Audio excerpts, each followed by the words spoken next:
శివాయ. ఓం నమో నారాయణాయ. కర్మ నరదృష్టి నివారణ సంచిత కర్మ ప్రారబ్ధ కర్మ ఆగమిక కర్మ దగ్ధ నివారణ తులాభార కాల భైరవాయ నమో నమః. ఓం దిగంబరాయ విద్మహే సింహవాహనాయ ధీమహి తన్నో సంహార కాల భైరవ ప్రచోదయాత్. ఓం శ్రీ మహాలక్ష్మీదేవ్యై నమోస్తుతే. హరి ఓం. మా ఛానల్కి స్వాగతం. చూస్తున్న వీక్షకులకు ప్రేక్షకులకు ప్రియ కాలభైరవ భగవద్బంధులకి స్వాగతం పలుకుతూ మమ్మల్ని ఎంతగానో ఆదరిస్తూ ఉండబడినటువంటి ప్రియ సోదర సోదరీమణులకు సనాతన ధర్మ సంరక్షకులకు జ్యోతిష్య అభిమానులకు స్వాగతం పలుకుతూ అందరి పేరును గణేశ నిమజ్జన మహోత్సవ శుభాకాంక్షలు. గంగా తీరం వైపు వెళ్తున్నటువంటి గణపతి స్వామివారిని ఒక ఆశీస్సులు. తండ్రి కైలాసం నుంచి వచ్చి మేము చేసిన పూజలంతను కూడా స్వీకరించి మమ్మల్ని ఏడాది వరకు సంపూర్ణ ఆయురారోగ్యాల చేత ఆశీర్వదించమని సాగర తీరం వైపు స్వామివారి వెళ్తూ ఉంటారు కనుక అందరూ స్వామివారి యొక్క ఆశీస్సులు పొందుదాం. అఖండమైనటువంటి అష్ట కష్టాలకు స్వస్తి పలుకుదాం. అష్ట ఐశ్వర్యం స్వాగతం పలుకుతాం. 16/9/2024 నుండి 30/9/2024 వరకు పుట్టినటువంటి వారందరికీ కూడా ముందస్తుగా జన్మదిన శుభాకాంక్షలు. గతంలో వివాహం చేసుకున్న వారికి వివాహ వార్షికోత్సవ శుభాకాంక్షలు. ద్వాదశ రాశుల్లో గ్రహ గమనాన్ని ఒకసారి వీక్షింపచేద్దాం. వృషభ రాశిలో దేవగురు బృహస్పతి శత్రుస్థానంలో సంచార స్థితి. మిథున రాశిలో కుజ భగవానుడు సంచార స్థితి. సింహరాశిలో బుధ భగవానుడు సంచార స్థితి. కన్యరాశిలో త్రిగ్రహ కూటమి రవి శుక్ర కేతు సంచార స్థితి. కుంభరాశిలో శని భగవానుడు స్వక్షేత్ర తిరోగమన వక్రగమన సంచార స్థితి. మీనరాశిలో రాహు సంచార స్థితిలో ద్వాదశ రాశుల్లో గ్రహ గమనాలు ఈ విధంగా ఉన్నాయి.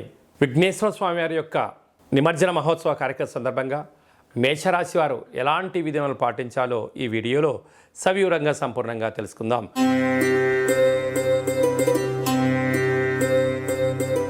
మేషరాశిలో ఏ నక్షత్రాలు వస్తాయంటే అశ్విని నక్షత్రంలో 4 పాదాలు, భరణి నక్షత్రంలో 4 పాదాలు, కృతికా నక్షత్రంలో 1 పాదం కలిపితే మేషరాశి అవ్వడం జరుగుతుంది. అలాగనే చాలామందికి పుట్టినటువంటి కాల సమయంలో డేటా ఆఫ్ బర్త్లో లేనటువంటి కారణం వలన పేరు యొక్క మొదటి అక్షరాన్ని అనుసరిస్తూ ఆ రాశిని తెలుసుకునే ప్రయత్నం చేద్దాం. చూ, చే, చో, లా, లీ, లు, లే, లో, ఆ అక్షరాల వారందరూ కూడా మేషరాశి జాతకులే. మేషరాశి యొక్క అధిపతి కుజ భగవానుడు కనుక విఘ్నేశ్వర స్వామి వారి యొక్క నిమజ్జన మహోత్సవ సందర్భంగా ఈ సంవత్సరం రాజుగారు కూడా కుజ భగవానుడే అవ్వడం వలన, రాశాధిపతి కూడా కుజుడు అవ్వడం వలన వీలైనంత వరకు స్వామివారికి ఎరుపు రంగు ప్రసాదం అంటే కేసరి కానీ మందార పుష్పాలతో అర్చన చేయడం కానీ, అదే కాకుండా కందిపప్పుతో కూడుకున్నటువంటి కుడుములను నైవేద్యంగా ఏర్పాటు చేయడం కానీ, అలాగే కందిపప్పుతో ఏర్పాటు చేసినటువంటి ఆ యొక్క ప్రమిదలను ఒక 7 ప్రమిదలను ఏర్పాటు చేసి 7 ఎర్రటి ఒత్తులు పెట్టి స్వామివారికి అర్చన అభిషేక ముగింపు మహోత్సవ కార్యక్రమంలో పాల్గొనడం వలన రుణ రోగ శత్రు సంపూర్ణమైనటువంటి జాతకంలో ఉండబడినటువంటి 1లో కుజుడు కానీ 2లో కానీ 4లో కానీ 7లో కానీ 8లో కానీ 12లో కానీ కుజ భగవానుడు సంచారం చేసినప్పుడు సకలమైన దోషాలన్నీ తొలగిపోయి అనుకున్న ఐశ్వర్యానికి మీ సొంతం చేస్తారు అని చెప్పి గమనించాలి.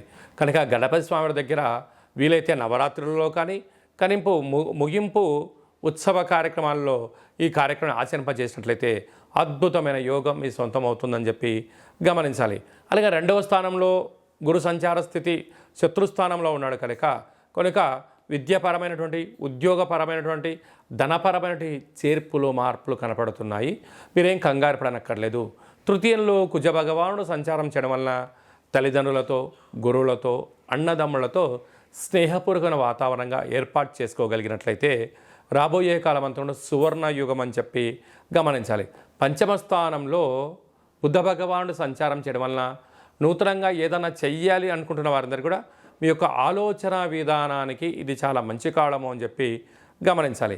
6వ స్థానంలో రవి శుక్ర కేతు సంచార స్థితి ఉండడం వలన దూర వాయు జల ప్రయాణాలు చేసేటప్పుడు మీ యొక్క జన్మ నక్షత్రం రోజున జన్మ తిథి ఎందున పూర్ణిమ అష్టమి తిథి ఎందున దూరావాయు జల ప్రయాణాలు పెట్టుకోవద్దు. దీనివల్ల రోగ సమస్యలు వెంటాడే పరిస్థితి చాలా అధికంగా ఉంటుంది. లాభస్థానంలో శని భగవానుడు వక్రగమన సంచార స్థితిలో ఉన్నాడు కనుక వీరంతవరకు ధర్మము, ఆధ్యాత్మికత, యోగా, ఆసన, మెడిటేషన్ లాంటివి మంచి కార్యక్రమాలు ఏర్పాటు చేసుకోగలిగితే మీ యొక్క ధనం వృధా కాకుండా ఉండే పరిస్థితి ఉంటుంది. వ్యయంలో రాహు భగవానుడు ఉండడం వల్ల ఆర్భాటాలకు వెళ్ళొద్దు. ఉన్న దాంట్లో ఆనందంగా ఉండండి. లేని దాని గురించి అపోహలకు వెళ్ళారా ఉండేది కూడా పోయే పరిస్థితి చాలా అధికంగా ఉంటుందని చెప్పి గమనించాలి. అలాగే నేను సాఫ్ట్వేర్ ఉద్యోగస్తులు, హార్డ్వేర్ ఉద్యోగస్తులు, సినిమా రంగాలు, అలాగే గృహ భవన నిర్మాణ కార్యక్రమం చేసేవారు, వ్యవసాయ సోదరీమణులు, స్వయం వృత్తులు చేసుకున్నటువంటి వారందరికీ పెద్దవారిని అంటే గతించినటువంటి వారి యొక్క స్మరణ, వారికి మీరు పెట్టేటువంటి కార్యక్రమాల వల్ల సర్వత్రా మీకు శ్రీరామ రక్ష అని చెప్పి గమనించాలి.